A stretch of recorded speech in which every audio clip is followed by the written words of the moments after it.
So this is what I'm talking about. This is what we targeted from day one to be our operating capital for the apartments. And you'll see why here. So on the apartments, our loan's 977. We had low construction holdback. Our total cost to date is 156,000.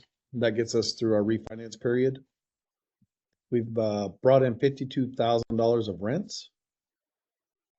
Our refinance is going to cost us just under 10 grand, and we're going to actually refinance this for 1.02 million. So this right now, this loan has cost us $28,000. That's what I'm saying. This should be like less. So this should be more like 85,000.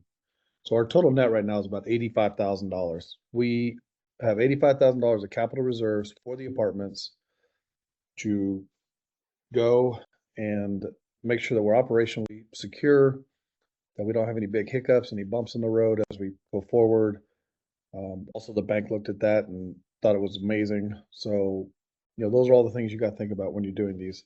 Like, this isn't cash to go spend. This is operational reserves for the business to make sure that we are a healthy company. All right, lessons learned. Number one, we needed a little more runway. If we had a little more runway, we could have gone straight into agency debt. We would have had longer period that we could have stabilized the apartment building. And that was our only feedback. We did talk to some agency debt brokers, and their feedback was just that, like, hey, you guys aren't really fully optimized yet. Get fully optimized and come back and talk to us. You're close, but you're not close enough. So they want to see a fully stabilized portfolio before we went to them. Define specific property specific values on your purchase contract. So we just went in on our purchase contract and said, hey, we're going to offer you I think we ended up at just under 2.3 or 2.2, just under 2.2 at the end once we retraded. And our lesson learned there was actually on the very first offer, we should have said, hey, here's how we value the properties. Property A is worth 100,000, property B is worth 120, and stick that on your contract and have them sign off on it. That way, when you go and retrade, you're not arguing about the value of that property.